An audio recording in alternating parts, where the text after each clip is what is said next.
Olá pessoal, sou Moa, professor de literatura do Literatura Fora da Escola. E hoje, excepcionalmente, nós vamos falar sobre um tema que não é literatura. A gente recebeu uma série de pedidos, mandaram e-mail pra gente, mandaram inbox do Facebook, enfim, nossos alunos pediram muito. E a gente vai fazer um vídeo sobre redação no Enem. Olha só, às vésperas do Enem nós vamos falar um pouco sobre a prova de redação do Enem. Bom, vocês sabem que o Enem é uma das provas mais importantes, na verdade, do Brasil, talvez hoje o maior vestibular do país, que dá acesso aí às mais importantes universidades do Brasil. Bom, vamos lá. O que as pessoas sempre perguntam? O que pode cair no Enem? Bom, o que pode cair no Enem como tema de redação, como a própria experiência tem mostrado pra gente através dos anos, o que costuma acontecer no Enem são temas da atualidade de alguma forma, temas da atualidade particularmente da sociedade brasileira. Então a gente já trabalhou aí com propaganda infantil, as eleições já foram tema, enfim, temas da atualidade. Então fiquem atentos em primeiro lugar às atualidades, às questões políticas acontecendo no Brasil, claro, cuidado para pensar em coisas muito específicas, quer dizer, bom, será que vai cair um mensalão? Será que vai cair a questão da Petrobras especificamente? Não, claro que não, né? A gente tem que lembrar que os problemas sociais não são pontuais, mas o Enem costuma propor problemas um pouco mais abrangentes que possibilitem ao candidato aí fazer uma reflexão um pouco mais ampla, né? Então vejam só, foi dois exemplos que eu dei para vocês. As eleições de um lado, né, que caiu alguns anos atrás, e de outro a publicidade para crianças. Bom, temas abrangentes, não tão específicos, mas que dizem respeito à realidade material direta aí da nossa sociedade. Bom, isso em relação às questões temáticas. Portanto, diferentemente de outros vestibulares que cobram questões mais abstratas, né, na prova de redação, como, sei lá, a FUVEST, por exemplo, em que geralmente o tema é mais abstrato, o Enem é um pouco mais objetivo nesse sentido. Bom, o que o Enem, o que a banca avaliadora espera do candidato que vai prestar o Enem? Ele espera essencialmente que o candidato consiga mobilizar, por um lado, a língua, a norma padrão, a norma culta, portanto, que ele tenha conhecimento da linguagem, das normas gramaticais e assim por diante. Então é importante ficar esperto em relação a isso. Dá uma estudada aí, pessoal, na pontuação, dá uma estudada aí nas regras de acentuação, de crase, os tipos de porquê e assim por diante, né? Que são erros bastante comuns aí do pessoal. Além disso, a banca examinadora espera também que o candidato consiga analisar a proposta ali colocada. Então, quer dizer, é preciso deixar evidente no seu texto, na sua dissertação, no final das contas, que você entendeu qual a proposta.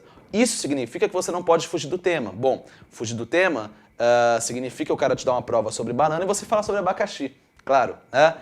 De uma forma mais prática, vamos pensar, significa o cara te propor que você fale das eleições e você falar, por exemplo, da crise do metrô ou da crise da Petrobras, percebem? Então o que acontece? O tema é uma questão política, uma questão de participação política, ou qualquer coisa assim, eu tenho que achar de alguma forma, objetivamente, no mundo, onde aquilo está colocado e falar sobre aquilo, né? Claro que eu posso trazer exemplos laterais que ajudem a construir meu raciocínio argumentativo, mas o tema tem que ser dado, tem que deixar claro já desde o primeiro parágrafo que você está falando sobre aquilo que foi proposto. E isso, claro, se dá onde? Na sua tese. Bom, o primeiro parágrafo, a introdução, você faz uma contextualização, apresenta alguns aspectos do problema e entra na sua tese. Bom, para quem não sabe, o que é uma tese? A tese é uma opinião. Vejam, há um certo mito de que nas redações dos vestibulares você não pode opinar, você não pode se colocar na prova. O que acontece é o seguinte, quando se trata de um texto dissertativo, portanto, um texto em que se disserta, se expõe algo e se argumenta acerca de uma opinião específica, é preciso haver uma opinião sua, né? Claro que você não precisa se colocar em primeira pessoa para dizer isso, mas é preciso que você dê uma opinião e que não seja meramente a reprodução do senso comum.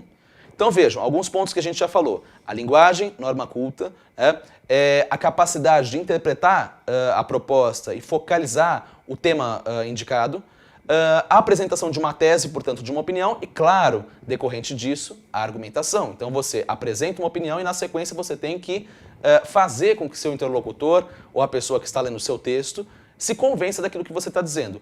Obviamente, as pessoas ficam preocupadas, bom, mas essa minha tese ela pode ser refutada, essa minha tese pode ser rebatida, alguém pode dizer algo contra. Claro que pode, e não há problema nenhum nisso.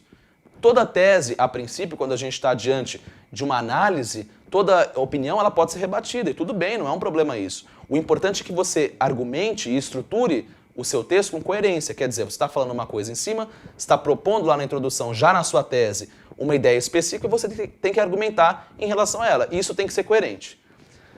Bom, além desses aspectos, portanto, falei agora da argumentação, né? Quer dizer, você tem que convencer um suposto leitor médio aí de que a sua tese faz algum sentido. O Enem vai cobrar, né, como já está colocado no manual aí do candidato, uma proposta de mudança social em função do problema colocado. Ora, isso já nos diz muita coisa. Se há uma proposta a ser feita, significa essencialmente que o tema será um problema. Não é possível você fazer uma proposta sobre algo que seja tranquilo, que não tenha problema e assim por diante. A proposta de intervenção social, que é 1/5, portanto, 200 pontos da nota do Enem, ela deve estar de acordo com o problema colocado, certo?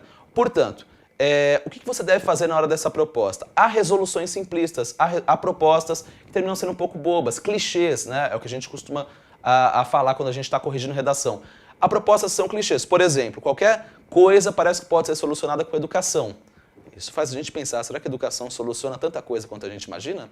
Bom, de qualquer maneira, cuidado com saídas facilitadoras. Bom, é preciso construir mais escolas, é preciso tomar consciência, é preciso que a população se conscientize. Vejam, será que é possível? Será que essas saídas resolvem de fato alguma coisa? Claro que quando o Enem cobra isso, será avaliada essa capacidade de propor algo que de fato seja coerente, que consiga ter qualquer tipo de intervenção de fato. Portanto, propor escolas, propor campanhas de conscientização, como colocar cartazes e assim por diante, costumam não levar a muitos lugares.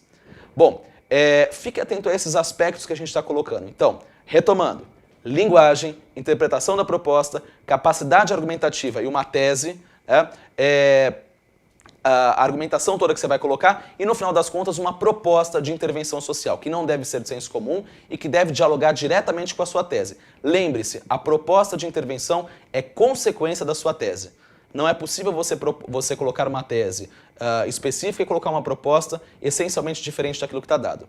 Tudo bem? Lembre-se, no final das contas, uma coisa importante que os avaliadores costumam reclamar, cuidado com a caligrafia. Parece uma coisa besta, secundária, mas lembre-se que há muitas pessoas prestando o Enem. Então é preciso que o avaliador entenda a sua letra. Bom, por fim, espero que vocês tenham uma boa prova, curtam nossos vídeos, compartilhem, acessem nossas páginas e é isso aí. Um excelente Enem para vocês.